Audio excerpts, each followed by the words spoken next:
Hello everyone, this is Ajay and you are again welcome on this channel which is Math Cafe. So AOD की अपनी पूरी series चल रही है जिसमें फर्स्ट टॉपिक हम कवर कर रहे हैं नॉर्मल एंड टेंजेंट। इसका एक पार्ट हमने अभी तक देख लिया है। अभी तक किसी स्टूडेंट ने वो नहीं देखा है तो ऊपर आई बटन पे क्लिक करके जरूर देख सकता है। और साथ में आज के लेक्चर में हम कवर करेंगे नॉर्मल एंड टेंजेंट का पार्ट नंबर 2 जो कि बहुत इंपॉर्टेंट रहेगा। सो आइए वीडियो स्टार्ट करते हैं। ओके, सो टाइप नंबर 2 है हमारे सामने, find equation of tangent to the curve y equals to F of X whose slope is m। मतलब एक कर्व पे आपको m स्लोप दी हुई रहेगी और अपने को टेंजेंट की इक्वेशन फाइंड करनी होगी। तो टेंजेंट की इक्वेशन के लिए अपने को पॉइंट चाहिए होगा। तो यहाँ पे हम अज्यूम करके चल रहे हैं कि कर्व को ये टेंजेंट p पॉइंट पे कट कर रही होगी जो कि कर्व पे लाई करेगा। मतलब t वेरिएबल में अज्यूम कर रहा हूँ तो इसका y कोऑर्डिनेट में कैसे फाइंड करूंगा, जो y equals to F of X function है वहाँ पे x की जगह t रख दूंगा तो y की वैल्यू आएगी एफ ऑफ टी। तो t को मैं एफ ऑफ टी यहाँ पे मैंने सिंगल वेरिएबल में पॉइंट p अज्यूम कर लिया है। स्लोप मेरे पास m लिखी हुई है तो इसी पॉइंट से मैं इस कर्व पे स्लोप फाइंड कर लूंगा dy बाई डी एक्स की हेल्प से, और दोनों को मैं इक्वल कर दूंगा तो t की वैल्यू आ जाएगी। और t की वैल्यू आ गई तो मेरी प्रॉब्लम सोल्व हो जाएगी, क्योंकि t की वैल्यू आ गई मतलब पॉइंट आ गया, स्लोप मेरे को ऑलरेडी गिवन है, क्वेश्चन मेरा सोल्व हो जाएगा। ठीक है, यहाँ पे एक नोट मैंने लिखा है कि if tangent is parallel to X axis तो स्लोप अपने पास क्या होगी, जीरो होगी। ये सब लोगों ने कोऑर्डिनेट ज्योमेट्री में पढ़ा हुआ है कि जब भी टेंजेंट या जब भी कोई लाइन हॉरिजॉन्टल होती है तो उसकी स्लोप हमेशा जीरो होती है, या फिर मैं बोल सकता हूँ कि लाइन एक्स एक्सिस के पैरेलल है तो उसकी स्लोप हमेशा जीरो होती है। राइट, चलो क्वेश्चन नंबर 1 देखते हैं। टाइप नंबर 2 पे लिखा हुआ है find equation of the curve, find equation of tangent to the curve 3y minus X Y equals to 2। इस कर्व पे टेंजेंट की इक्वेशन फाइंड करनी है और उस टेंजेंट की जो स्लोप है वो 2 गिवन अपने पास। तो ये सब बच्चों को क्लियर है कि मतलब एक ऐसा कर्व गिवन होगा जिसपे कोई p पॉइंट एज्यूम कर सकता हूँ मैं, मुझे सिर्फ स्लोप पता है इस लाइन की, वो है 2।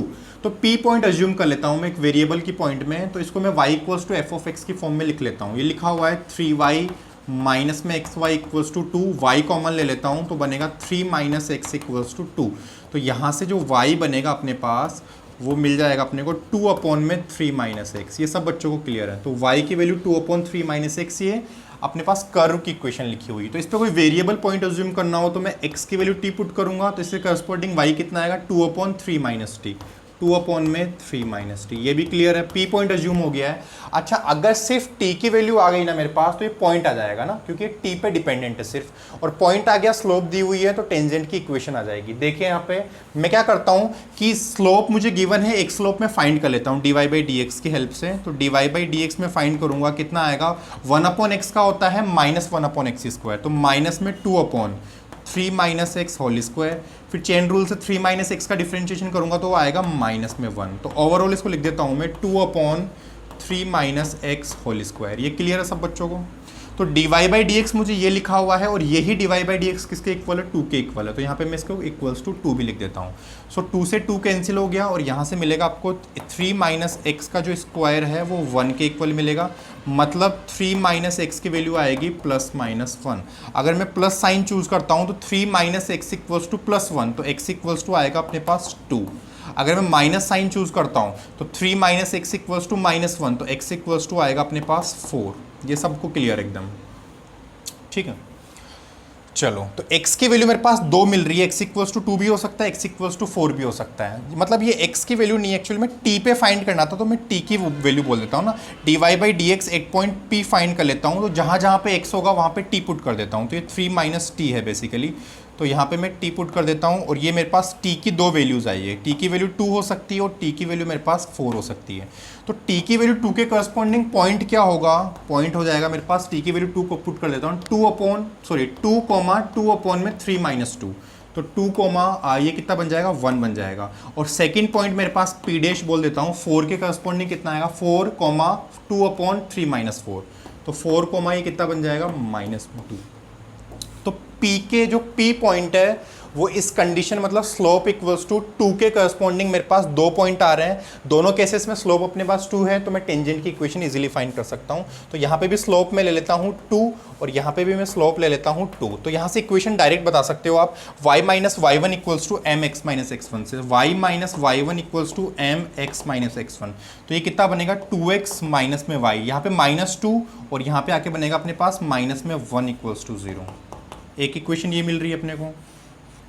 नेक्स्ट इक्वेशन क्या बनेगी फिर से, y माइनस में y1 इक्वल्स टू m कितना होगा अपने पास, नेक्स्ट वापस 2 होगा इंटू में x माइनस में x1। तो यहाँ से कितना मिलेगा 2x माइनस में y माइनस में 8 और इधर आएगा माइनस में 10 इक्वल्स टू 0। मुझे बताओ समझ में आ रहा है सब बच्चों को। तो ये दो टेंजेंट फाइंड करने के लिए बोला हुआ है इस क्वेश्चन में, जो कि इजीली आसानी से फाइंड हो गया है टाइप 2 की हेल्प से, ठीक है। तो नेक्स्ट क्वेश्चन देखते हैं, बहुत इंटरेस्टिंग है।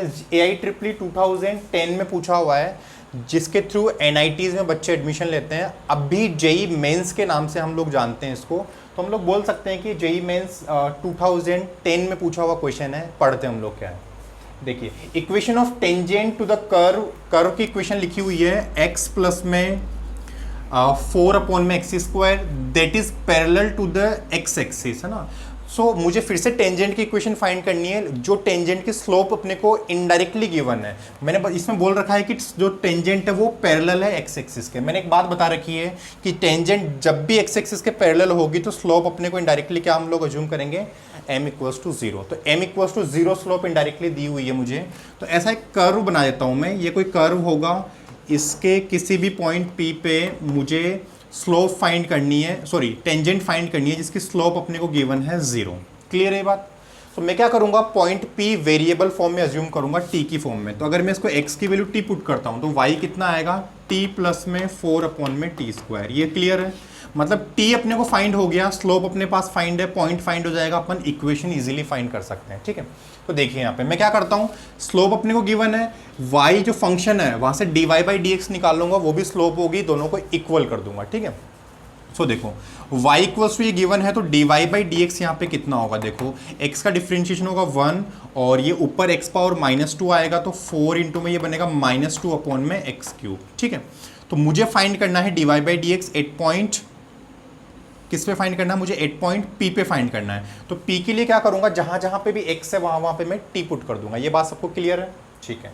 सो यहाँ से कितना बनेगा, देखो ये बन जाएगा 1 माइनस में 1 प्लस में 8 अपॉन में x क्यूब। तो x की जगह मुझे P पॉइंट में क्या रखना है, T, तो ये बन जाएगा T क्यूब। ये सब लोगों को क्लियर होना चाहिए, ठीक है।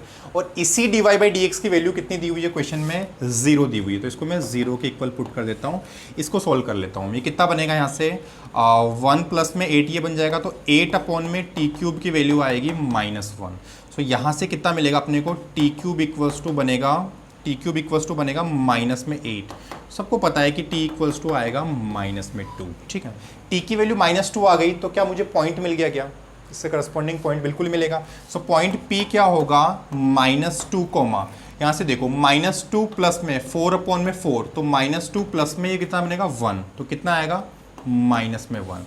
सो पॉइंट P मुझे मिल चुका है -2 कोमा -1।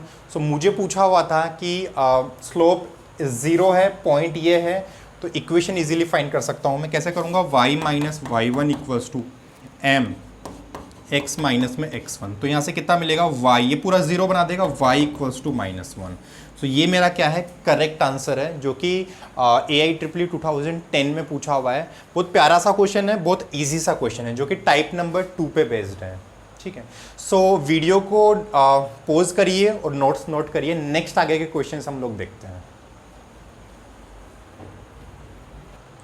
ओके, सो नेक्स्ट हम क्वेश्चन नंबर 3 देखते हैं। लिखा हुआ है angle between tangents to the curve y equals to X square minus 5x plus 6 at the point this and this. मतलब 2 पॉइंट गिवन है इस कर्व पे, दोनों पॉइंट इस कर्व को सेटिस्फाई कर रहे हैं। अगर मैं x इक्वल्स टू 2 रखता हूं तो भी y इक्वल्स टू 0 आएगा, x इक्वल्स टू 3 रखता हूं तो भी y इक्वल्स टू 0 आएगा।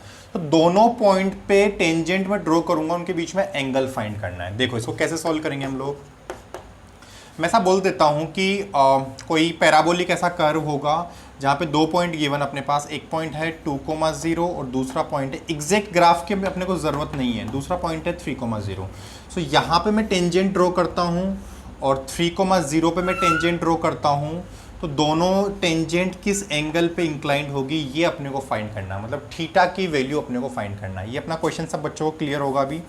देखो मेरा कॉन्सेप्ट क्या है कि इस पॉइंट को अगर मैं ए बोलता हूँ, इस पॉइंट को बी बोलता हूँ, तो मैं क्या करने वाला हूँ ए और डी की हेल्प से पॉइंट ए कर्व पे गिवन है, तो मैं पॉइंट ए पे टेंजेंट की स्लोप फाइंड कर सकता हूँ। तो इस पॉइंट ए पर इस टेंजेंट की स्लोप फाइंड कर लेता हूँ, तो ये कितना होगा, इसको m1 बोल देता हूँ। सो पॉइंट बी की हेल्प से इस टेंजेंट की स्लोप फाइंड कर लेता हूँ, उसको मैं m2 बोलता हूँ। सो मुझे ये बताओ कि दो लाइन की स्लोप आपके पास है, तो क्या दोनों के बीच में एंगल आप फाइंड कर सकते हो? कोऑर्डिनेट ज्योमेट्री में पढ़ा हुआ है सब बच्चों ने, ठीक है। चलो हम लोग करते क्या है कि m1 m2 अपन फाइंड करते हैं, इसके बाद फिर क्वेश्चन आगे सब बनाना जानते हैं। देखो मैं क्या करता हूँ, y जो लिखा हुआ है y equals to X square minus में 5x प्लस 6 डिफ्रेंशिएट कर देता हूँ मैं dy बाई डी एक्स, और इसी को मैं क्या बोलता हूँ स्लोप ऑफ टेंजेंट। वो कितना होगा अपने पास 2x माइनस में 5, 2x माइनस में 5, ठीक है। सो m1 क्या होगा, यहाँ से मुझे देख के बता सकते हो क्या कि m1 कितना होगा? m1 किस पॉइंट पे है, मैं फाइंड कर रहा हूँ पॉइंट 2,0 पे, मतलब x की वैल्यू 2 रखनी है, तो कितना बनेगा 2 इंटू 2, 4 माइनस में 5 माइनस 1। m2 क्या होगा मेरा, m2 मुझे क्या करना है x इक्वल्स टू 3 पे फाइंड करना है, तो x इक्वल्स टू 3 पुट कर देता हूँ, तो 6 माइनस में 5 बनेगा 1। देखो इंटरेस्टिंग सा क्वेश्चन हो गया ये। यहाँ पे टेन थीटा का जो फॉर्मूला होता है अपना, वो होता है ना, एक्यूट एंगल फाइंड करता हूँ m1 माइनस m2 मोड में अपॉन 1 प्लस में m1 m2, ठीक है। सो यहाँ पे एक बात दिख रही है सब बच्चों को कि 1 प्लस m1 m2 की वैल्यू कितनी आने वाली है, 0, क्योंकि m1 इंटू में m2 क्या है, -1 है। तो हम लोग डायरेक्ट भी बोल सकते हैं कि जब भी m1 इंटू में m2 -1 आता है, मतलब दोनों जो लाइन होगी वो एक दूसरे के परपेंडिकुलर होती है, ठीक है। यहाँ पे पुट करके चेक कर सकते हो 1 और ये +1 बनेगा, यहाँ पे 1 प्लस और ये बनेगा -1, तो ये कितना बनेगा, इनफाइनाइट थीटा आएगा अपने पास π/2, ठीक है। सो यहाँ पे मैं डायरेक्ट ऐसे ही बोल देता हूँ। ये तो मैंने फॉर्मूला बताया कि इनकेस अगर ऐसा नहीं हो रहा होता तो हम लोग फॉर्मूला यूज़ करते हैं। तो यहाँ के केस में m1 m2 कितना आ रहा है, -1, तो थीटा की बात करूँ मैं तो 90 डिग्री होगा, या फिर π/2 में इसको बोल सकता हूँ। यही मेरा क्वेश्चन था कि दोनों लाइनों के बीच में एंगल अपने को फाइंड करना है, तो इसका आंसर होगा π/2। बताओ मुझे, आसान सा क्वेश्चन था। चलो ठीक है, नेक्स्ट क्वेश्चन देखते हैं हम। लिखा हुआ है क्वेश्चन नंबर 4। उससे पहले बताना चाहूँगा कि क्वेश्चन नंबर जो 3 है अपना, वो AIEEE मतलब जेई मेंस या फिर AIEEE बोल देता हूँ मैं, AIEEE 2006 का पूछा हुआ क्वेश्चन है, राइट। बहुत आसान सा था। क्वेश्चन नंबर 4 लिखा हुआ है कि if the tangent to the curve x equals to लिखा हुआ है थीटा की फॉर्म में, और y इक्वल्स टू भी लिखा हुआ है थीटा की फॉर्म में। यहाँ पे थीटा अपने को गिवन है π/3, जो कि जो टेंजेंट है इस कर्व के थीटा इक्वल्स टू π/3 पे, वो अल्फा एंगल बना रहा है अपने पास x एक्सिस से, तो अपने को अल्फा की वैल्यू ही फाइंड करनी है, राइट। सो हम लोग क्या करेंगे, देखो अल्फा एंगल सबटेंड कर रहा है x एक्सिस से, तो स्लोप क्या होगी, tan अल्फा, राइट। और जो अपने पास x और y जो एक्सप्रेशन लिखे हुए थीटा की फॉर्म में, वहां से भी मैं dy बाई डी एक्स निकाल लेता हूँ, दोनों को इक्वल करने वाला हूँ, वहां से मैं थीटा फाइंड करूंगा। देखिए सो पैरामेट्रिक फॉर्म में लिखे हुए हैं, x की वैल्यू लिखी हुई है अपने पास a times of theta plus में sine theta, correct. So dx by D theta मैं यहाँ से फाइंड कर लेता हूँ। dx बाई डी थीटा कितना बनेगा, a तो कांस्टेंट रहेगा, थीटा का 1 बनेगा, और साइन थीटा का होता है cos थीटा, करेक्ट है यहाँ तक। देखो y कितना लिखा हुआ है, a टाइम्स ऑफ 1 प्लस में cos थीटा, ठीक है। तो y dy बाई में डी थीटा फाइंड कर लेता हूँ, a अपना कांस्टेंट रहेगा, 1 का 0, cos थीटा का बनता है माइनस में साइन थीटा। बताओ मुझे, यहाँ तक क्लियर है सब बच्चों को। So dy by D theta and dx by D theta आ गया मेरे पास, तो मुझे dy बाई डी एक्स किस तरीके से मैं फाइंड करता हूँ, यहाँ लिखूंगा मैं dy बाई डी थीटा और नीचे लिखूंगा मैं dx by D theta. So dy by D theta कितना लिखा हुआ है, माइनस में a times of sine of theta और डिवाइडेड बाई ये कितना लिखा हुआ है, a टाइम्स ऑफ 1 प्लस में cos ऑफ थीटा। क्लियर है ये, a से a कैंसिल हो गया। मुझे थीटा किस पे फाइंड करना है, मुझे थीटा इक्वल्स टू फाइंड करना है π/3 पे, dy बाई डी एक्स। सो π/3 रख देता हूँ मैं, तो माइनस में साइन π/3 कितना होता है, साइन 60 डिग्री, √3/2।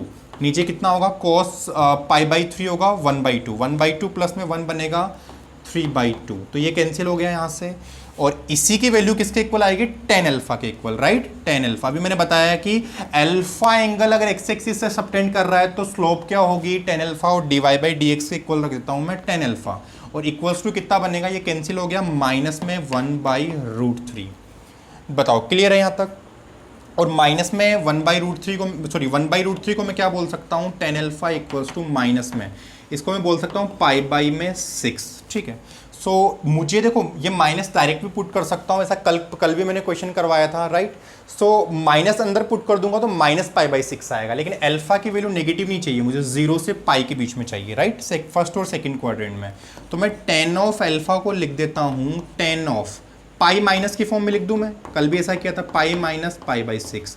तो थीटा कितना आ गया, 5 पाई/6, मतलब अल्फा अपने पास जो एंगल सबटेंड करेगा एक्स एक्सिस से वो आ गया 5/6, ठीक है। सो ऐसा एग्जैक्ट ऐसा ही क्वेश्चन मैंने, डेटा चेंज था, कल भी करवाया था और ऐसा ही क्वेश्चन मैंने आज भी करवाया है, ठीक है। थोड़ा रिवीजन भी हो गया, मज़ा आया होगा सब बच्चों को। अभी मैंने एक होमवर्क में क्वेश्चन दिया है, मैं रीड कर देता हूँ इसको, कि find equation of tangent to the curve. इस कर्व पे आपको टेंजेंट की इक्वेशन फाइंड करना है जो कि एक्स एक्सिस के पैरेलल है। इसमें ए बी सी और डी ऑप्शंस लिखे हुए हैं, आपको सॉल्व करके और कमेंट में सिर्फ ऑप्शन बताना है कि ए ऑप्शन करेक्ट है, बी है, सी है या डी है, राइट। सो ऐसा ही क्वेश्चन मैंने अभी ना जस्ट अभी पहले बताया मैंने क्वेश्चन नंबर 1 या 2 में। सो वहाँ से भी आप थोड़ा हिंट ले सकते हो। सो मिलते हैं हम लोग नेक्स्ट वीडियो में, तब तक के लिए बाय, टेक केयर।